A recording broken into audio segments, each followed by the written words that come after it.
Most of us drive a car these days, and it is possible you may want to use your car to tow something, even if it's only attaching a small trailer to take some rubbish to the dump. Or perhaps you're into caravan touring holidays as a family, or you may even set your sights a little bit higher and want to tow something as big as a boat or a horse box. If you do, there are one or two things you'll have to take into consideration. Do you have the right vehicle to tow? Is your driving licence valid? Will your car insurance cover you? Are you legal? Are you fit to tow?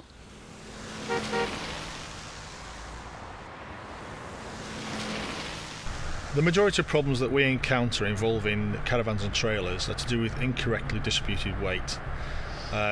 Recently we came across a young family in a pickup truck towing a caravan. The weight wasn't distributed correctly at all. It caused snaking, and unfortunately the caravan ended up on its side.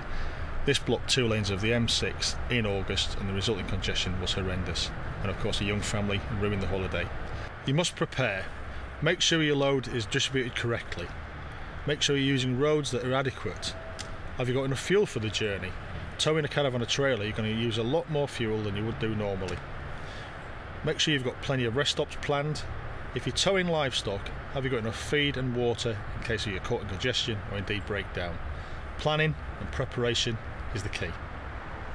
Now, can anybody tow something like this on the roads today? Up to 1997, yes, you could virtually tow anything with any type of car, but since the driving licence regulations changed in 1997, and certainly something like this now, if you passed your test after 1997, you wouldn't be able to drive that.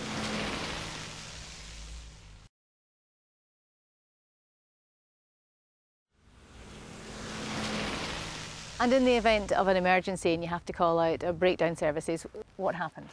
When you break down or when you travel with a trailer, it's always best to ensure that your recovery company know that you have got a trailer with you, because they have to send out specialist recovery trucks to tow both. And if they're not aware that you've got a trailer, then they might come and take your car, but they'll leave your caravan on the side of the road.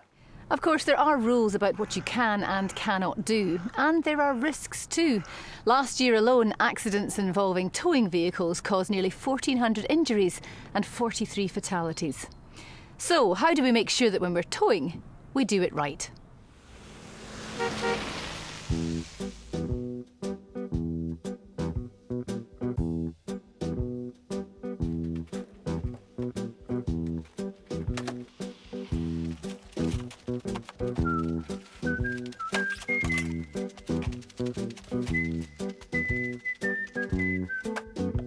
Stand well clear.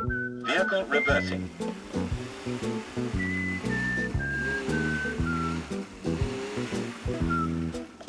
Stand well clear. Vehicle reversing. Stand well clear. Vehicle reversing.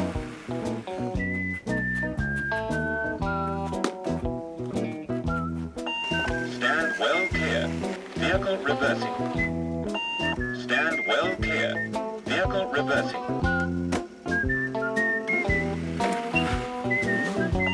Stand well clear. Vehicle reversing. Now, this has got to be one of the most commonly used trailers that people would tow on the road today. It is, yes. And the fact that it's commonly used, I'm assuming, makes it simple to use. Yeah, it's a trailer that has no brakes. It has no complications to do with running gear and things like that. But it has road lights and everything else. So, can any car tow it? Yes, this trailer is light enough to be towed by 99% of cars. And with unbrakes or no brake trailers, you can go up to a maximum of 750 kilos or 3/4 of a tonne. How simple is it? Give us a quick Okay, demo. we do have a chain here, and this chain has got to go on to the tow bar with the coupling. You just lift it by hand? You lift it by hand because it is just a light trailer, and you'll know when it's on because it clicks closed, and the chain then drops over the tow ball, and then we would plug the electrics in to the socket underneath. Is it best to load it after you've coupled it to the car then? Yes, because you don't know what the weight will do when you've loaded the trailer. And it would tip if it wasn't? Depending on where the load is, you want to make sure the load again is over the axles and doesn't move. Now, a little birdie told me, although it's very simple to use, it's actually quite difficult to reverse or manoeuvre. Is that true? I'm afraid it is. It's impossible and cannot be done. And it's better to uncouple and wheel it to where you want it to be and then recouple up after you've done that. Really? Absolutely. Because the trailer will turn before you see it in your mirrors. I never thought I'd see the day that a bloke would admit defeat. Absolutely. Something quite as small.